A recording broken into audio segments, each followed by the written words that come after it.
राधे राधे। ये कहानी बड़ी ही नेचुरल है जो हर मैरिड कपल की लाइफ में होती है।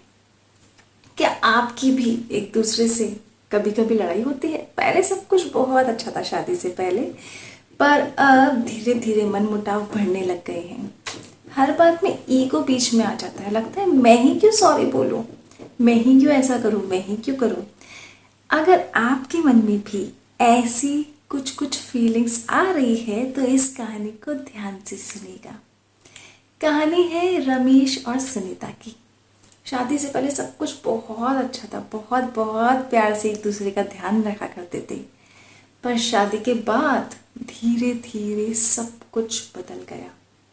हर बात में लड़ाई झगड़ा, हर बात में आर्ग्यूमेंट्स, डिस्कशन, सब कुछ बहुत ज़्यादा हो रहा था। धीरे धीरे दोनों एक दूसरे से बहुत कटते गए। एक बार की बात है, सुनीता और रमेश की वेडिंग एनिवर्सरी होती है, शादी की सालगिरह। और अब सुनीता सोचती है कि आज तो पहले रमेश ही विश करेंगे, तभी मैं उन्हें विश करूंगी, वरना मैं उन्हें बताऊंगी भी नहीं कि आज एनिवर्सरी है। हमेशा मैं ही क्यों याद दिलाऊं। ऐसा सोचकर सुनीता उठी और अपने घर के काम में लग गई। रमेश भी जल्दी उठे, बिना कुछ बोले अपना वॉलेट लिए और घर से बाहर निकल गए। ये देखकर तो सुनीता आग बबूला हो गई। इन्हें याद भी नहीं आज एनिवर्सरी है और बिना विश के चले गए। आज तो मैंने विश करूंगी ही नहीं, आज तो कुछ भी मैं करूंगी ही नहीं, कोई सेलिब्रेशन नहीं, कुछ नहीं करूंगी, ना कुछ मांगूंगी ना कुछ करूंगी। रमेश चले गए। करीब 2 घंटे बाद रमेश हाथ में एक बड़ा सा गुलदस्ता लिए और केक लेके वापस आते हैं और सुनीता को एनिवर्सरी विश करते हैं। सुनीता बहुत खुश हो जाती है कि अरे वाह क्या बात है, मेरे लिए सरप्राइज, रमेश मेरे लिए सरप्राइज लेने गए थे। सुनीता बड़ी खुश हो जाती है। अब कहानी शुरू होती है। रमेश ये सरप्राइज देकर नहाने चले जाते हैं, ऑफिस जाना होता है और सुनीता बड़ी खुशी खुशी अपने घर के कामों में लग जाती है। तभी सुनीता के पास एक फोन आता है और फोन में कहीं किसी इंस्पेक्टर की आवाज़ आती है कि मैं इस थाने का इंस्पेक्टर बोल रहा हूँ, आपके पति की अभी अभी एक रोड एक्सीडेंट में मृत्यु हो गई है और मैं वहीं पे हूँ, आप यहाँ आकर और इन्हें रिकॉग्नाइज कर यहाँ से ले जाइए। सुनीता के पैरों तले जमीन खिसक जाती है। ऐसा कैसे हो सकता है, मेरे पति तो अभी अभी घर में ही हैं। भागी भागी भागी भागी कमरे में जाकर देखती हैं जहाँ अभी अभी पति गए थे, पर रमेश वहाँ नहीं होते। सुनीता बहुत बुरी तरह रोने लग जाती है। उसके दिमाग में कुछ कुछ बातें चलती हैं कि शायद कहीं कहीं उसने ऐसा पढ़ा था कि जब आदमी मर जाता है तो उसके मन में जो उसकी आखिरी इच्छा होती है उसे पूरी करने वो वापस आ जाता है कुछ थोड़े से टाइम के लिए।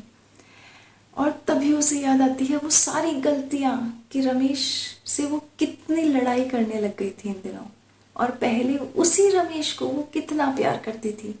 कितनी छोटी छोटी बातों में आजकल वो नोक झोंक करने लग गई थी और कितनी बार रमेश का मूड खराब होता था, कितनी बार रमेश उसे समझाने की कोशिश भी करता था पर वह नहीं समझती थी। आज सुनीता बहुत बहुत बहुत दुखी थी और वो सब कुछ सोचकर उसका दिमाग बिल्कुल खराब हो गया था कि ये उसने कितनी बड़ी भूल कर दी।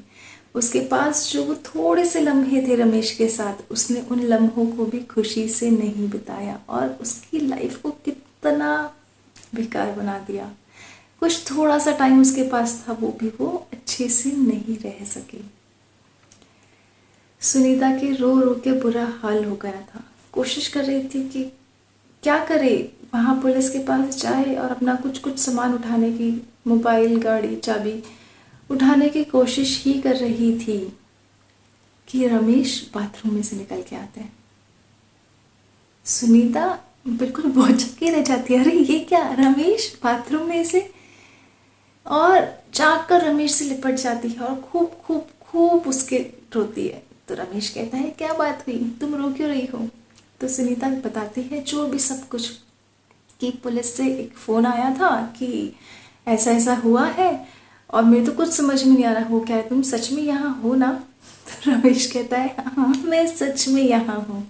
दरअसल मैं वॉलेट लेके घर से निकला था और रास्ते में मेरा वॉलेट किसी चोर ने चुरा लिया। अब पैसे नहीं थे तो किसी दोस्त से उधार लेकर तुम्हारे लिए केक और फ्लावर लेकर आ गया, और ये बात मैं भूल ही गया कि वॉलेट चोरी हो गया। तब जाके सुनीता की जान में जान आई। सुनीता को जीवन का एक दूसरा मौका मिला था। भगवान हर किसी को ये अपॉर्चुनिटी नहीं देता है, इसलिए आपके पास जो भी लाइफ के जो भी प्यारे प्यारे लोग हैं उन सबको सहेज के रखिए, क्योंकि ज़िंदगी हर वक्त हर किसी को दोबारा मौका नहीं देती। आइए हम सुनीता से कुछ सीखते हैं और अपनी लाइफ को बहुत बहुत बहुत अच्छी बनाते हैं। राधे राधे।